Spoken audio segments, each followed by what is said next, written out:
Sean todos bienvenidos. Encuentro de Praxis Filosófica número 12. Quisiera decir tres cosas antes de entrar en materia. En primer lugar, quisiera decir que me complace, realmente me siento muy contento, muy alegre, al constatar de que algunos compañeros, profesores del Departamento de Ciencias Económicas, gustan de estas clases y están siguiendo estas clases. Me alegro, ¿verdad?, de encontrarme con estos docentes que son amigos de la filosofía y por tanto son eh, hermanos de camino, hermanos de viaje en este amor por la verdad, ¿verdad? Entonces, quiero decir que me complace constatar que algunos profesores del Departamento de Ciencias Económicas están viendo mis clases. Los felicito y los animo a continuar en esta praxis filosófica. Luego de ello quisiera decir que eh, es necesario, compañeros estudiantes, que se mantengan ustedes viendo mis clases, estudiando mis documentos de apoyo. Hay que estar pendientes de esto. Las clases no únicamente hay que verlas una vez y ya, ¿verdad? Sino que hay que verlas varias veces, analizarlas, estudiarlas, plantear dudas, preguntas, para que realmente esto sea lo que pretende ser, es decir, una praxis filosófica, realmente. Lo mismo con los documentos de apoyo. Quiero decirles que en relación con las clases que quedan grabadas, pero sobre todo con los documentos académicos de apoyo, con alguna tristeza he logrado también comprobar que algunos profesores de otras universidades privadas están realmente robando mis clases y mis documentos de apoyo para ellos dar sus clases en las universidades privadas. Eso es penado por la ley, prácticamente es una forma de hurto, robo, ¿verdad? En su momento yo me haré cargo de ellos. Eh, bueno, también he contratado pues con tristeza esa situación, motivo por el cual de ahora en adelante todos mis documentos de apoyo los voy a publicar única y exclusivamente en la plataforma de campus, del campus de nuestra Universidad de El Salvador. Ahí van a estar. Ya publiqué, digamos, un documento académico de apoyo. Espero que entren a campus y bajen ese documento académico de apoyo, libre y voluntariamente, ¿verdad? Entonces, ahí están. Y en tercer lugar, quiero decirles algo muy triste, preocupante. La Universidad de El Salvador, como institución histórica, ¿verdad?, que tiene incluso fundamento en la Constitución de nuestra República de El Salvador, en el artículo 61, pues está ataque, bajo ataque. Hay enemigos externos y también hay enemigos internos de nuestra alma mater, de nuestra Universidad de El Salvador, y que quieren, digamos, vulnerar la autonomía que le da la Constitución. Aquí había un problema técnico, curiosamente, en el momento que estoy hablando de que nuestra universidad está bajo ataque. En realidad, el propósito del ataque que están realizando los enemigos de la universidad, tanto externos como internos, es tratar de eh, vulnerar la autonomía de la Universidad de Salvador a través de una reforma de su ley orgánica. ¿Qué es lo que quieren? ¿Qué pretenden? Bueno, lo que pretenden es simple y sencillamente que la Universidad de El Salvador sea, digamos, dirigida, administrada desde el gobierno y los partidos políticos que en su momento estén en el gobierno. Es decir, eso es lo que quieren. De acuerdo con lo que ellos están planteando, ya no habría Consejo Superior Universitario, no habría Asamblea General Universitaria, el decano, los decanos prácticamente los elegiría el gobierno a través del Ministerio de Educación. Realmente quiero decirles esto, yo estoy muy triste y preocupado por esto, pero ni siquiera en los tiempos más oscuros de la vida nacional, en los tiempos de Arena, ni en los tiempos del FMLN se atrevieron a intentar, digamos, desnaturalizar la autonomía de la Universidad de El Salvador.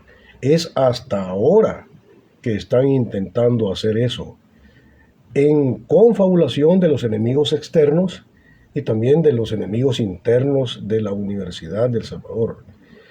Yo les pido que mis queridos estudiantes y a todos aquellos que gustan de la filosofía, que estén muy pendientes de esto, ¿verdad?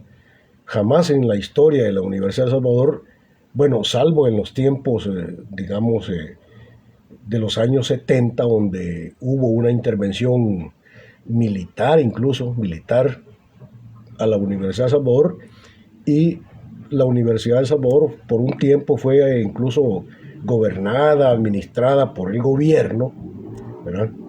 Desde entonces no había, pero estoy hablando de 1970 hasta, hasta ahora, que están intentando de nuevo, ¿verdad?, desnaturalizar la universidad como conciencia crítica de la nación.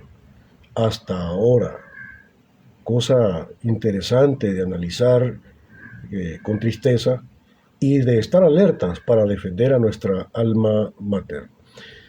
Dicho esto, y pedirles que estén pendientes de esta situación, vamos a adentrarnos ya en el capítulo 2, ¿verdad?, en la unidad 2 de nuestro programa de estudios, que es el tratamiento, pues, de la teoría del conocimiento. En la sesión anterior, en la sesión de ayer, vimos el carácter problemático del entendimiento humano, del pensamiento humano. El día de hoy, ¿verdad?, veríamos uno de los tres problemas que se derivan de la reflexión filosófica sobre el asunto del conocimiento. Y el primer problema que nos aparece es el problema de la posibilidad del conocimiento. En el fondo es una reflexión que considera la cuestión de qué es la verdad y si es posible construir la verdad, ¿verdad? Entonces vamos a enfrentar el día de hoy el problema de la posibilidad del conocimiento. Entonces, la pregunta fundamental sobre el asunto de la posibilidad del conocimiento, el problema de la posibilidad del conocimiento, es el siguiente. La pregunta problematizadora sería esta: ¿puede realmente el sujeto cognoscente aprender, captar las estructuras esenciales del objeto? Esa es la pregunta generadora, ¿verdad? La pregunta que nos lanza a la reflexión. O sea, nos preguntamos si verdaderamente la razón humana tiene la posibilidad, ¿verdad?, puede o no puede lograr captar las estructuras esenciales, las notas esenciales del objeto de estudio de la razón cognoscente. La pregunta implica el lanzamiento de una duda, tanto por el lado del sujeto conocente, como también del objeto que tenía que ser conocido. Por el lado del sujeto, se lanza la duda de si la razón humana está capacitada para captar, para aprender, para conocer realmente la esencia de la realidad como fenómeno. O sea, hay que ver que la realidad, desde un punto de vista cronológico, es y existe en absoluta independencia de la presencia de la razón. Es lo real. Pero lo real se convierte, sin dejar de ser real, en objeto, en tanto que interactúa con la razón. Por tanto, lo real como objeto es, ¿verdad? Es lo real en la presencia de una razón, ¿verdad?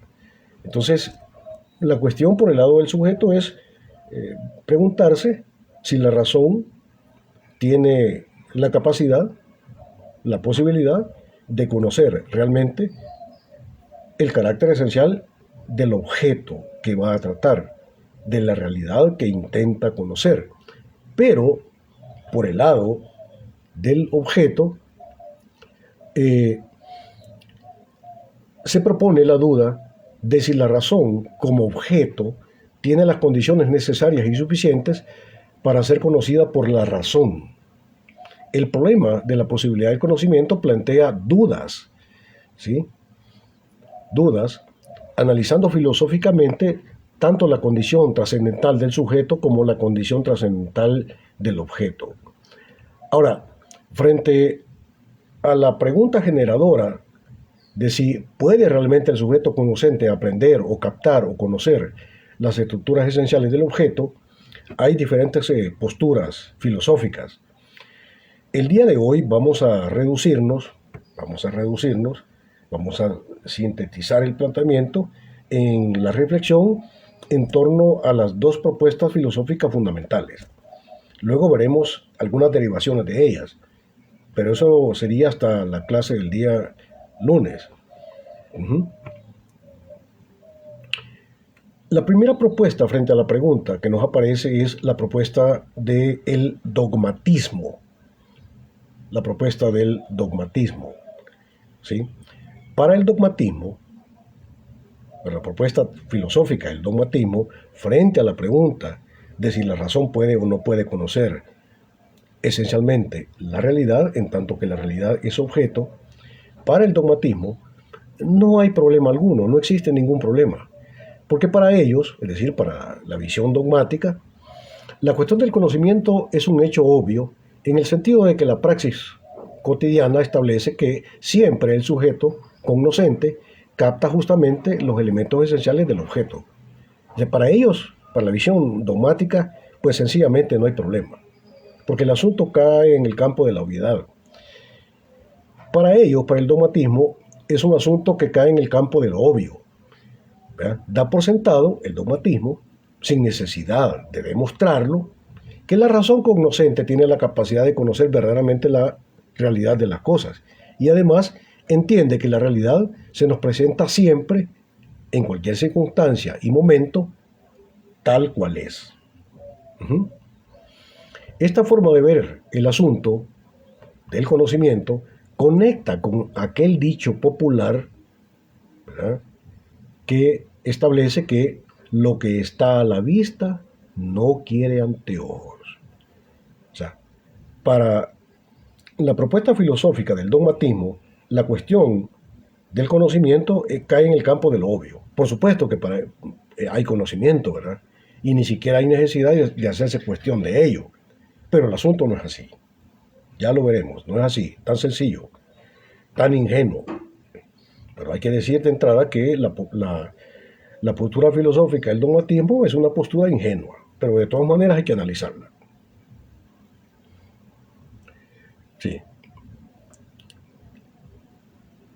Como acabo de referir, los dogmáticos dan por sentado, sin necesidad de crítica, de demostrarlo, que la realidad cognoscente, pues la razón cognoscente siempre capta las estructuras esenciales de las cosas. Esta forma de ver el asunto del conocimiento conecta con el dicho popular, como acabo de decir, de que lo que está a la vista no requiere de anteojos. Según el dogmatismo, en el orden de las cosas reales, hay una perfecta coincidencia entre la manera como se presentan las cosas reales y lo que verdaderamente son. Es decir, para la visión filosófica del dogmatismo frente al problema de la posibilidad del conocimiento, ¿verdad?, para ellos hay una perfecta coincidencia entre ser y parecer. En el sentido de que para ellos, pues las cosas son lo que parecen, punto. ¿Sí? No hay ningún misterio en ello, ¿verdad? Para saber qué son las cosas, pues nada más hay que verlas, tocarlas, considerarlas. Punto, ahí está. O sea, por eso digo que es un planteamiento de naturaleza ingenua. Para ellos, el ser coincide siempre con el parecer. La cosa es, ni más ni menos, pues que lo que parece ser. Por tanto, no hay necesidad de un esfuerzo sistemático, metodológico y ordenado para develar o esclarecer unas supuestas notas esenciales ocultas en el parecer de las cosas, porque éstas siempre revelan lo que son esencialmente. Por lo tanto, por lógica, ¿sí?, para la visión dogmática del problema de si la verdad es posible o no es posible, de si la razón puede o no puede conocer la esencia de las cosas, para ellos, la ciencia y la filosofía no son necesarias como esfuerzos metodológicos, como esfuerzos sistemáticos para conocer una verdad que se oculta tras la apariencia de las cosas. Porque, como acabo de decir recién, para la visión dogmática el ser coincide con el parecer. Pues las cosas son pues lo que parecen, exactamente. La visión dogmática de un plumazo proponen no que la ciencia y la filosofía no sean posibles, no, ¿verdad?, sino más bien que la ciencia y la filosofía son innecesarias. Son innecesarias. ¿Sí? Para el dogmatismo, el ser de las cosas no sería latente, sino más bien patente. O sea, no hay un ser que se oculta tras el carácter apariencial de las cosas. No. El ser de las cosas pues está ahí patente, evidente, en el campo de lo obvio, en las cosas que se nos presentan día a día. ¿Sí? ¿Qué son las cosas? Pues las cosas son lo que parecen que son. Punto. Pero, por otro lado, el dogmatismo le confiere a la inteligencia cognoscente una capacidad absoluta para conocer las cosas realmente. Por tanto, si el ser de lo real es patente y no latente, y además la razón tiene una infinita capacidad para conocer las cosas, la conclusión lógica de semejante postura, como la del dogmatismo, es que lo que jamás podría haber es error. Jamás podría haber error. Es decir, si las cosas me presentan su ser en el campo de lo obvio y las cosas son, pues lo que parecen que son, y la razón tiene una infinita capacidad de captar el ser de las cosas, pues entonces lo que no sería posible es que el ser humano se equivocara. Cada vez que el ser humano ve las cosas, pues ve el ser de las cosas. Y entonces lo que no sería posible es que el ser humano se equivocara, y por tanto lo que no sería posible es el error. El error no sería posible, ¿sí? Porque el ser humano cada vez que ve la realidad, pues ve la esencia de las cosas. O sea, como dije, desde la óptica del dogmatismo no hay un ser que se oculta tras el parecer de la realidad. Es decir, en el orden de las cosas reales, desde la óptica del dogmatismo, no hay una estructura básica. En el orden de las cosas reales, no hay una estructura básica de esencia y apariencia. Para el dogmatismo, todo es esencia. Y además de que todo es esencia, la capacidad humana tiene una capacidad infinita. La razón humana tiene una capacidad infinita para conocer las cosas de manera esencial. Por tanto, el ser humano no podría equivocarse al captar las cosas reales, ¿sí? Viviría en la verdad permanentemente. Entonces, por eso digo que desde la óptica del dogmatismo, por conclusión lógica, lo que jamás podría haber es el error. Para el dogmatismo, el ser humano se encontraría siempre en la feliz situación paradisíaca de vivir permanentemente instalado en la plenitud de la verdad de las cosas reales. Pues siempre que las cosas estarían siendo consideradas por la razón, mostrarían su esencia. No hay nada que ocultar. Ujú. Porque la verdad de las cosas pues es lo que parecen que son.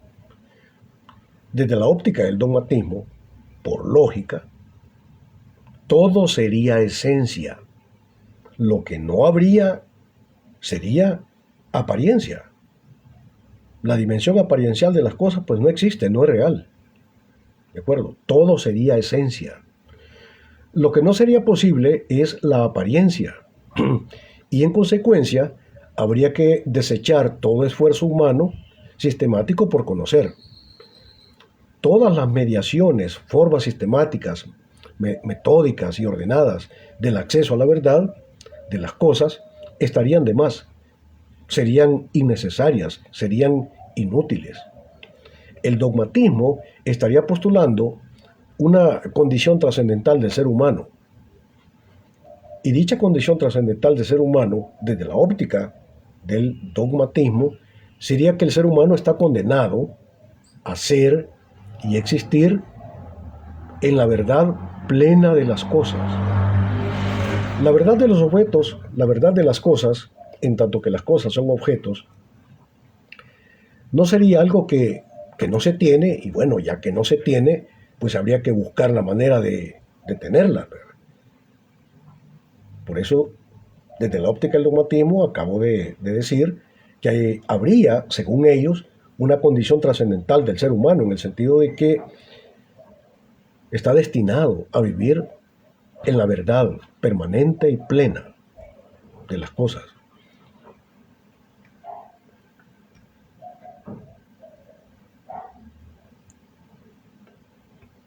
Lo que sí es obvio es que el dogmatismo no advierte las complejidades del sujeto como sujeto conocente, ni tampoco advierte una de las estructuras básicas de la realidad, la esencia que siempre se nos articula y se nos da de forma dinámica, articulada con la apariencia.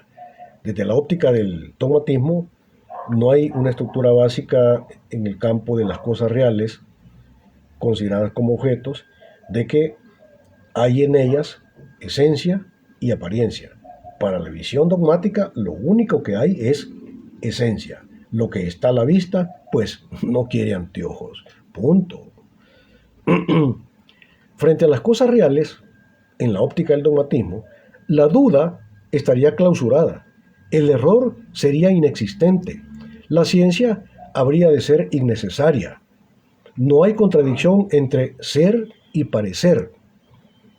Y por supuesto, tampoco podría haber contradicción entre verdad y mentira. En realidad, lo que no pudiera haber, como ya dije antes, es error. Y luego, por tanto, por lógica, tampoco pudiera haber mentira. ¿Sí? Porque desde la óptica del dogmatismo, el ser humano está como destinado a vivir permanentemente en la verdad. La propuesta teórica del dogmatismo, ¿sí?, no advierte que la clausura, pues, al clausurar, al cerrar prácticamente todas las contradicciones entre ser y parecer, verdad y falsedad, estaría cerrando la dialéctica y la idea misma de futuro. Las cosas son ya lo que deben ser. Hay una coincidencia total entre el ser y el deber ser. Y en consecuencia, el orden tanto del sujeto como del objeto serían perfectos. Y en consecuencia, no habría necesidad de cambiar la realidad, ni la realidad del sujeto conocente, ni la realidad del objeto conocido. ¿Sí? Todo prácticamente sería perfecto. Viviríamos para siempre, de acuerdo con el dogmatismo, con esa visión ingenua del problema del conocimiento, de la posibilidad del conocimiento, para el dogmatismo, viviríamos para siempre en un perpetuo presente sin futuro. Ahora bien, por virtud de esta ingenua postura en el campo de la teoría del conocimiento, el ser humano y todas las cosas reales habrían de existir en un estado de perfección beatífica, más o menos similar a la idea teológica del paraíso terrenal. Lo que queremos decir aquí es que esta forma de ver las cosas desde la óptica de la filosofía del conocimiento tiene también sus implicaciones en el campo de cómo se entiende el carácter de realidad de las cosas. En una palabra, la propuesta dogmática en el terreno de la teoría del conocimiento tiene implicaciones en el campo de la ontología. Recuerden ustedes que la ontología es una de las ramas de la filosofía. La ontología es el estudio del ser, ¿sí? Entonces lo que estoy diciendo es que la visión dogmática de la cuestión de la posibilidad del conocimiento o la posibilidad de la verdad tiene implicaciones en el campo de la ontología, ¿verdad? Y también tiene implicaciones en el campo filosófico de la teoría de la verdad, perdón, de la teoría de la realidad, ¿sí?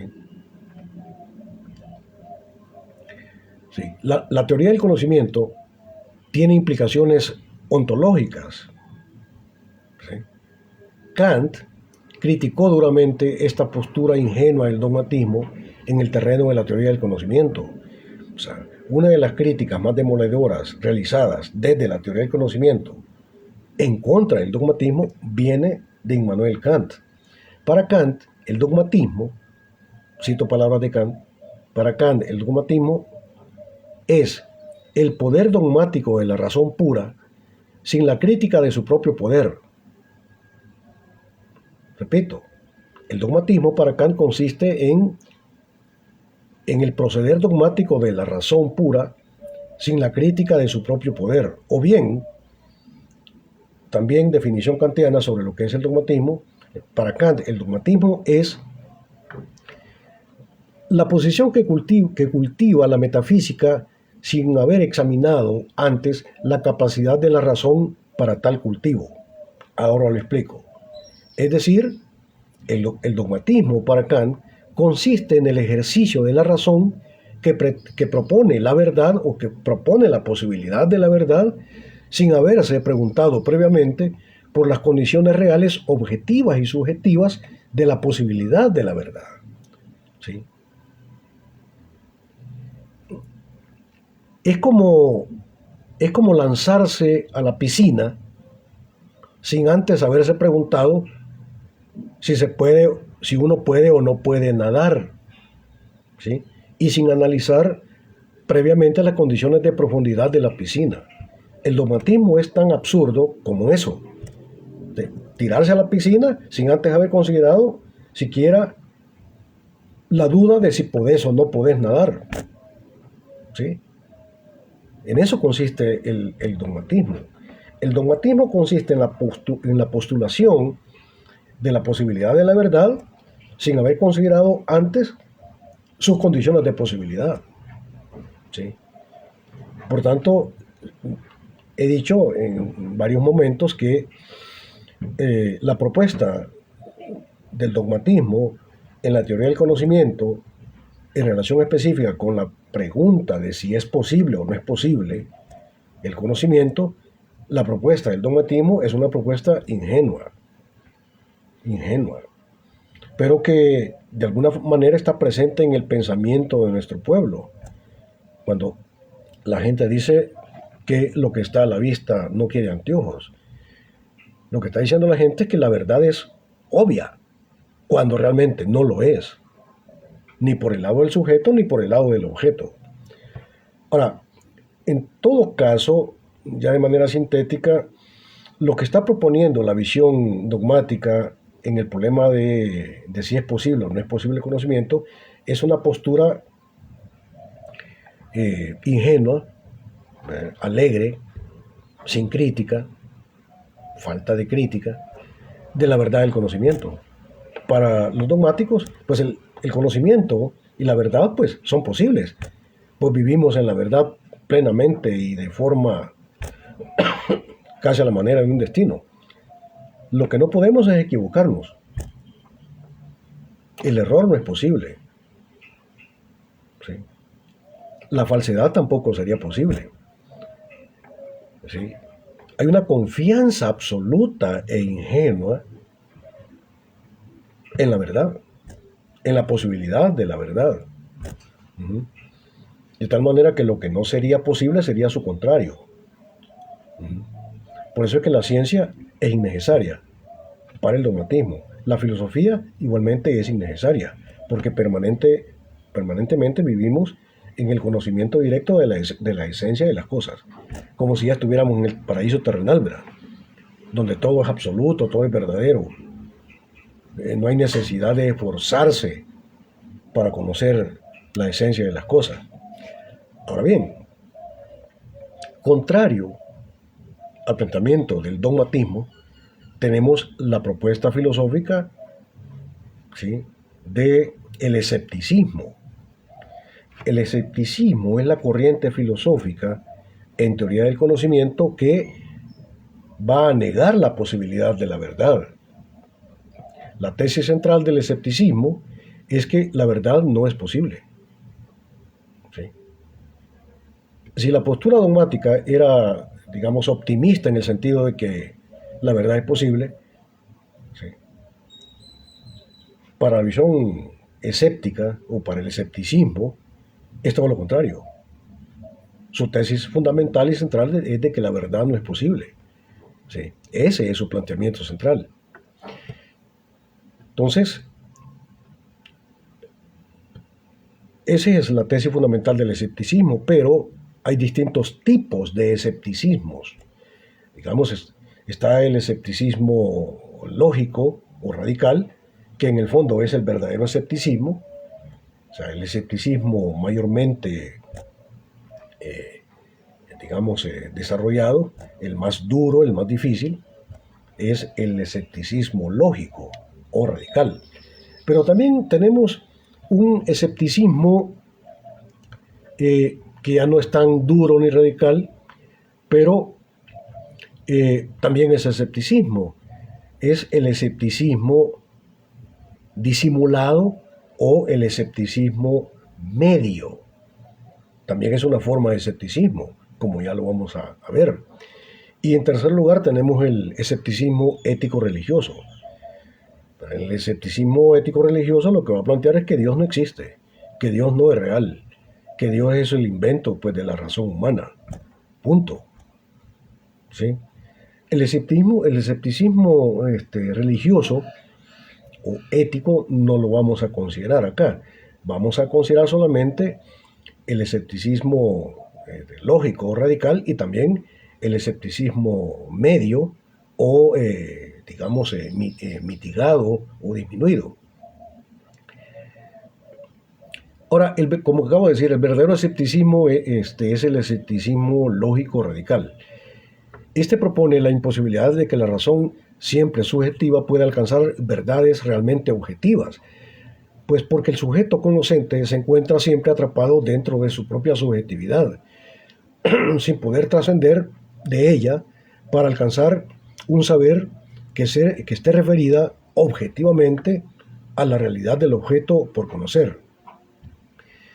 El sujeto cognoscente, de acuerdo con el escepticismo lógico radical, está destinado a una condición trascendental, a la manera de un destino, ¿sí?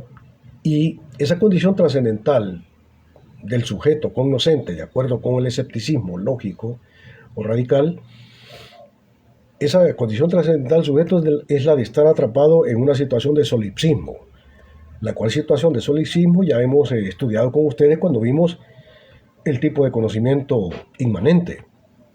¿Sí? Entonces el sujeto estaría como condenado, destinado, padeciendo una condición trascendental en el sentido de que está atrapado dentro de su propia subjetividad, no puede trascender su dimensión subjetiva y por tanto necesariamente, ¿sí?, su único acceso al orden de las cosas objetivas, reales, es de naturaleza subjetiva. ¿Sí?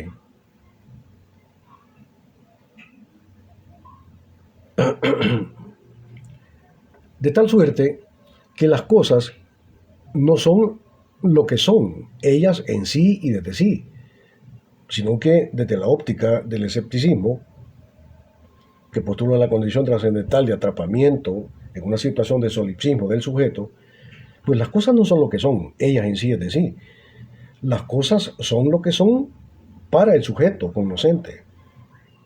Recuerden ustedes la tesis fundamental del tipo de conocimiento inmanente. Cuando yo conozco mi idea de la cosa, ¿sí?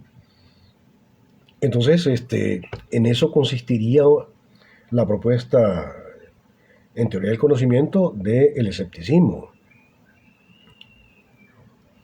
O sea, también habría que advertir que para el escepticismo, ¿sí?, aún la idea de la existencia de una cosa que la razón no puede conocer porque vive permanentemente atrapada entre su propia subjetividad, aún la idea de que pudiera haber una realidad en sí que el sujeto no puede conocer porque vive atrapado dentro de su propia subjetividad, es simplemente un supuesto de la razón. Es decir, es la razón la que supone que fuera de ella, es decir, fuera de la razón, hay un mundo, hay una realidad en sí, pero que la razón no puede conocer porque vive atrapada siempre en su subjetividad. O sea, la existencia de un orden, digamos, de lo real, siendo en sí, desde sí, es únicamente un supuesto de la razón. Ahora, el asunto en este caso es que, de acuerdo con esta postura del escepticismo, ¿verdad?, sencillamente, ¿qué es lo que no habría? Bueno, en primer lugar, no pudiera haber verdades objetivas, ¿sí?, de las cosas reales, como siendo objetos, ¿sí? Todos los conocimientos humanos son necesariamente subjetivos, ¿sí? Otra de las consecuencias lógicas es de que para el escepticismo, que lanza la idea de que el ser humano tiene una condición trascendental de atrapamiento en su propia subjetividad, lo que no pudiera haber es realidad en sí. No sería posible la existencia de la realidad en sí. Bueno, más radical todavía. Lo que no sería posible es la existencia de lo real. No habría realidad. Todo sería subjetividad, ¿sí? En todo caso, para el escepticismo la verdad no sería posible, ¿sí? Por lo menos la verdad no sería posible como una referencia cognoscitiva de las condiciones esenciales reales de las cosas que la razón subjetiva tendría que conocer. La verdad no es posible, dice el escepticismo. Solo son posibles verdades o las verdades referidas a las diferentes maneras como cada sujeto individual capta la realidad. En este sentido, Protágoras, sofista del siglo V a.C., ¿sí?, proponía que el hombre es la medida de todas las cosas, de las que son en tanto que son y de las que no son en tanto que no son. Es la tesis del homo mensura, ¿sí? Las cosas no son lo que son ellas, las cosas son lo que la razón humana cree que son, ¿sí? Por tanto, es el hombre el que le confiere ser a las cosas por sí en sí no tienen ser. No hay un ser siendo y existiendo fuera de la razón que la razón tuviera que conocer, ¿sí? Bueno, ni siquiera hay realidad que conocer, ¿sí? Hay una total disolución del ser de las cosas, porque el ser de las cosas resulta que no es de las cosas, sino que el ser es aquello que la razón humana pone en las cosas, pero tampoco hay cosas fuera de la razón. Las cosas existentes fuera de la razón son un mero supuesto de la razón. Y entonces, si las cosas, siendo y existiendo fuera del sujeto, son solamente supuestos de la razón, entonces la consecuencia lógica es de que todo sería razón. ¿Y qué es lo que no habría? Pues lo que no habría sería realidad. O sea, la razón no podría enfrentar una realidad que no existe, porque todo es un supuesto de la razón, ¿sí? ¿Qué es lo que no habría? No habría realidad. No habría ninguna cosa que conocer fuera de la razón. ¿Sí? Todo lo que hay es posición de la subjetividad. Punto. Es la total y absoluta disolución del carácter de realidad de las cosas. Es la total disolución del carácter de objetividad de las cosas. Y por supuesto que la ciencia no sería posible. Si la ciencia pretende conocer las cosas en sí de sí y establecer objetivamente cuáles son sus leyes, pues resulta que ¿cómo van a tener leyes las cosas si las cosas no son, si las cosas no son reales? Entonces la ciencia no sería posible como conocimiento objetivo de la realidad. Es más, de una realidad que de acuerdo con el planteamiento del escepticismo no es real. Lo único verdaderamente real para el escepticismo es la condición subjetiva que supone que hay una realidad. Entonces la consecuencia lógica es de que todo sería razón, todo sería espíritu, todo sería logos. Lo que no habría sería realidad. Uh-huh.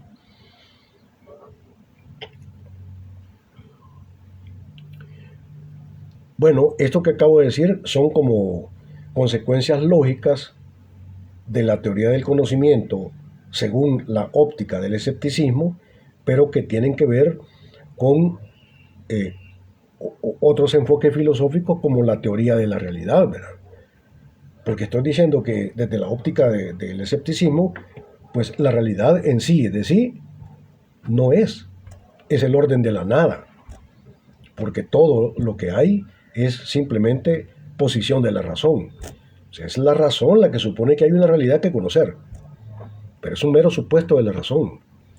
O sea, hay una disolución total del orden de realidad de las cosas. O sea, no hay nada fuera de la razón, no hay nada fuera del sujeto. Todo es mente, todo es razón, todo es logos, como dicen los gnósticos. ¿Sí? Entonces, lo que no hay es absolutamente nada fuera de la razón. Tienen para considerar las palabras de Juan, las palabras de San Juan, capítulo 1, verso 1 de su Evangelio. En el principio fue el verbo, es decir, el origen y fundamento de todas las cosas es exactamente el verbo, es decir, es palabra, es mente, es razón, es espíritu. Ese es el fundamento de todo. Y todo lo demás es solo posición, es solo mostración, es solo parusía. Parusía significa mostración de su origen. Y si el origen de todo es el verbo, es decir, el espíritu, pues ¿qué es aquello que no habría? Pues no habría nada que negara al espíritu, nada que negara al verbo. Entonces, ¿qué es lo que no hay? Pues lo que no hay es realidad. Realidad como siendo y existiendo en sí y desde sí, porque todo es posición del verbo, todo es posición del espíritu. ¿Sí? Y entonces, ¿qué son las cosas con las que interactuamos a diario? ¿Qué es el lapicero? ¿Qué es la computadora? ¿Qué es mi teléfono? ¿Qué es la taza? ¿Qué es el café que me acabo de empinar?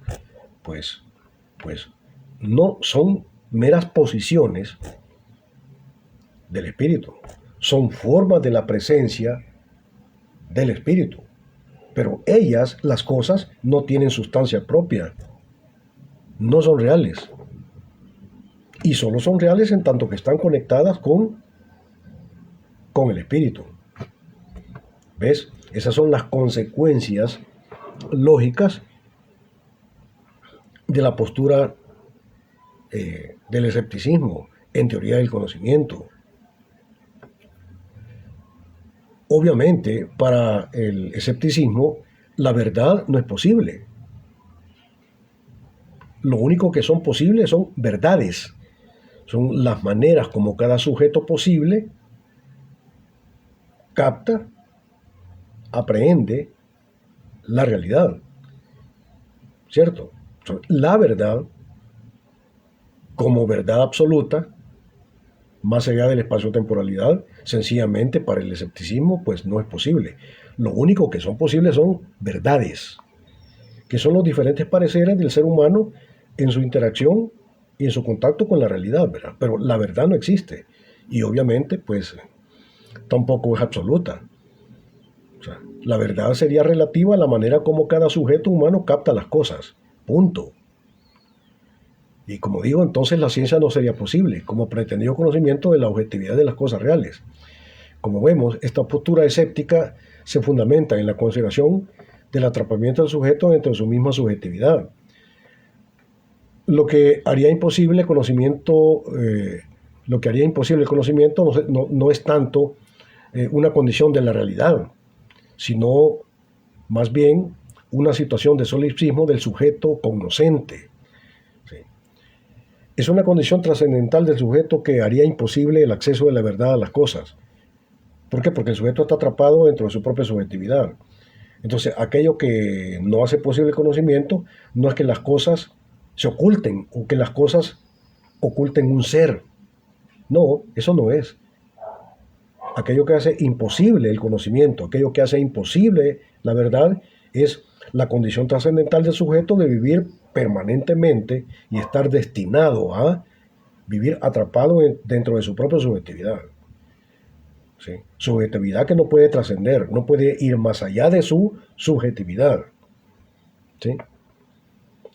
Desde la óptica del escepticismo,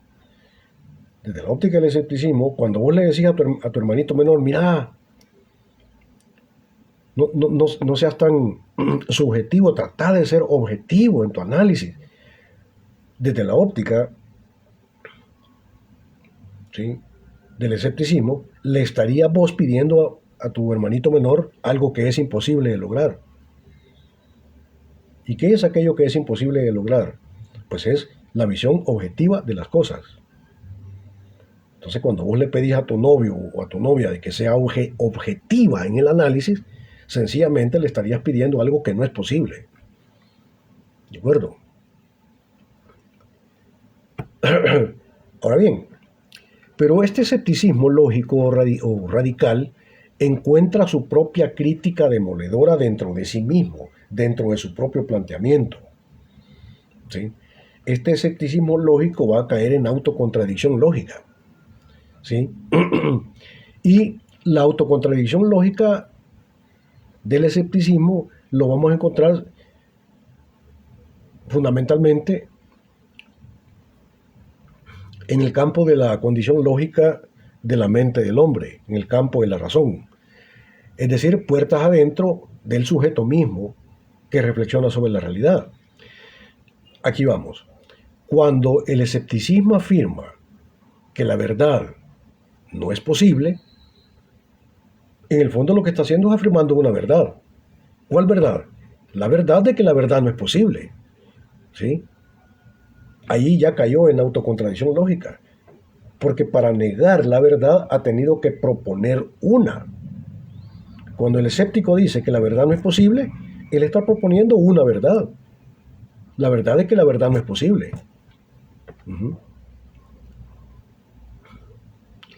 En el mismo momento que intenta afirmar la negación de la verdad, se encuentra que la única manera de hacerlo es justamente afirmando la posibilidad de la verdad. O sea, la única manera que el escéptico encuentra, lógicamente, para negar la verdad es exactamente proponiendo una. Y ahí está su autocontradicción lógica. Cuando dice que la verdad no es posible, pretende que lo que acaba de decir, es decir, que la verdad no es posible, sea verdadero. ¿Ves? Es como escupir para arriba y que te caiga en la cara. O es como querer correr con la cola pateada. No se puede.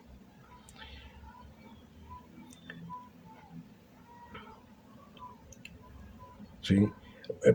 Bien, entonces vimos ya que el escepticismo cae en autocontradicción lógica. Sí, el escepticismo radical, el escepticismo lógico, cae en la autocontradicción de que cuando plantea de que la verdad no es posible, en el mismo momento que la plantea, está pretendiendo que lo que acaba de decir sea verdadero. Entonces, para tratar de sostener que la verdad no es posible, tiene que plantear una verdad. La verdad de que la verdad no es posible. Y entonces ya cayó en autocontradicción lógica. Por tanto, por tanto, el escepticismo lógico o radical en teoría del conocimiento no se valida por la vía lógica. ¿Por qué? Porque cae en autocontradicción lógica. ¿De acuerdo? Ni siquiera puede lograr trascender la contradicción lógica en la que ha caído. Pero el escepticismo radical o lógico intenta escapar, intenta ver por dónde logra salir bien. Y entonces va a lanzar una idea curiosa. Y entonces va a proponer un escepticismo mitigado o un escepticismo medio, pero siempre es escepticismo. Ahora bien, ¿en qué consiste el escepticismo mitigado o escepticismo medio? Ah, proponen que, ¿verdad? Proponen que la verdad, pues, sí es posible. Ya no dicen que la verdad no es posible, sino que dicen, bueno, la verdad es posible, pero se trata de una verdad únicamente válida para, el sujeto o los sujetos que la proponen. Entonces, la verdad no sería absoluta. La verdad no sería absoluta, sino que dice el escepticismo medio o mitigado que la verdad es posible, pero únicamente es posible para el sujeto que la propone. Por tanto, la cosa dicha solamente sería cierta para el que la dice. Punto. Entonces, el escepticismo medio o mitigado lo que está criticando o intentando negar es el carácter absoluto de la verdad. Y entonces te viene con la idea de que, mire, pues la verdad es posible, pero solamente es posible de forma subjetiva. Las cosas son ciertas solamente para el sujeto que las propone. ¿De acuerdo?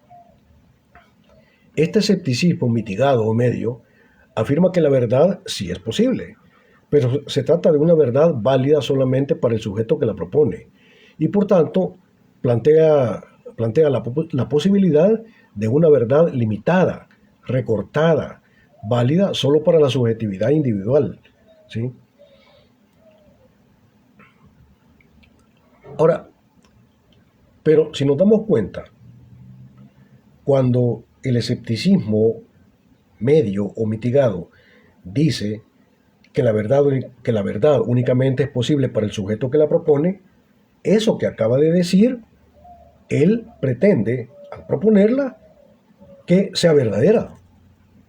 Y sea verdadera no solamente para él, sino que sea verdadera para todo ser humano posible. Es decir, también cae en autocontradicción lógica, porque cuando el escéptico medio o mitigado dice que la verdad es posible, pero solamente es posible para el sujeto que la propone, eso que acaba de plantear, él pretende que sea verdadera, pero no solamente verdadera para él, sino que verdadera para todos los seres humanos posibles. Y entonces ya cayó en autocontradicción lógica.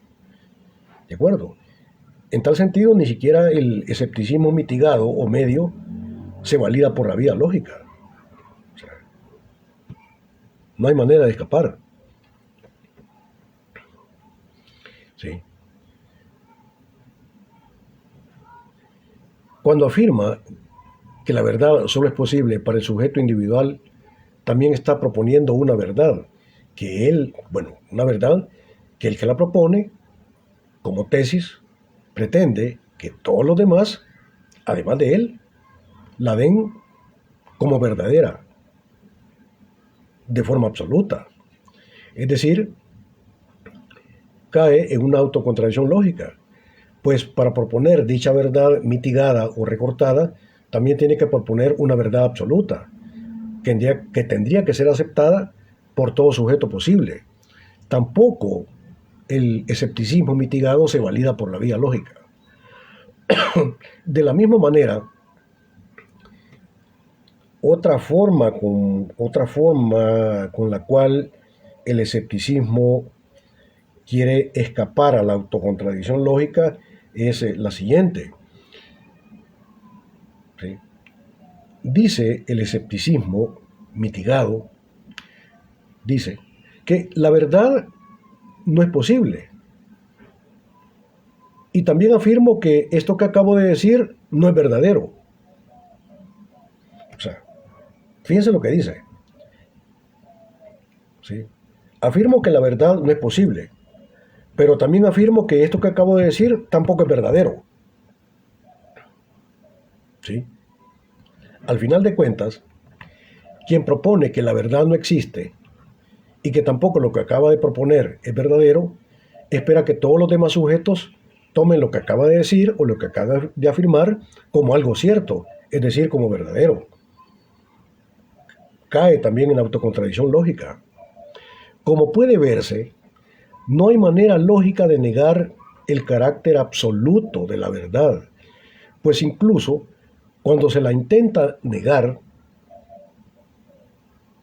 solo es posible hacerlo postulando que la verdad es posible y que además de posible es absoluta. Es algo así como si desde nuestra finitud, ¿sí?, estuviéramos irremediablemente lanzados a la afirmación del absoluto. Es como si tuviéramos una condición trascendental que nos lanza más allá de nuestra existencia caduca y limitada, para encontrarnos con lo absoluto y eterno. Es decir, lo que estoy diciendo es que si consideramos el planteamiento del escepticismo que cae en autocontradicción lógica y que intenta escapar a la autocontradicción lógica en la que cae, pero ya en el intento mismo de escapamiento de la autocontradicción lógica que cae, que la autocontradicción lógica, vuelve a caer en autocontradicción.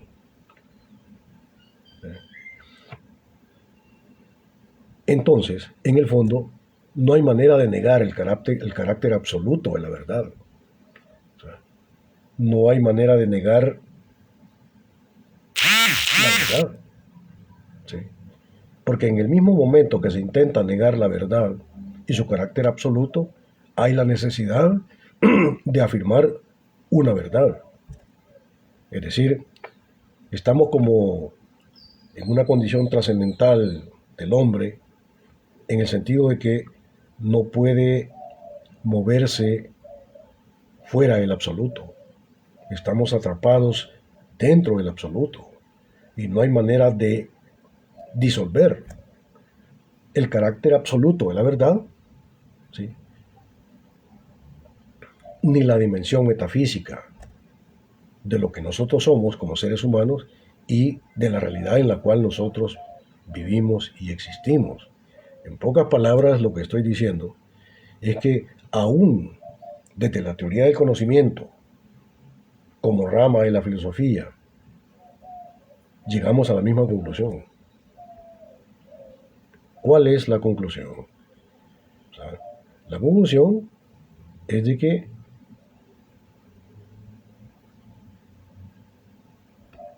la verdad tiene una dimensión absoluta y que en el absoluto, es decir, en él nos movemos y existimos. Pasen un maravilloso y feliz día. Si Dios lo permite, nos vemos el día lunes a las 11 de la mañana.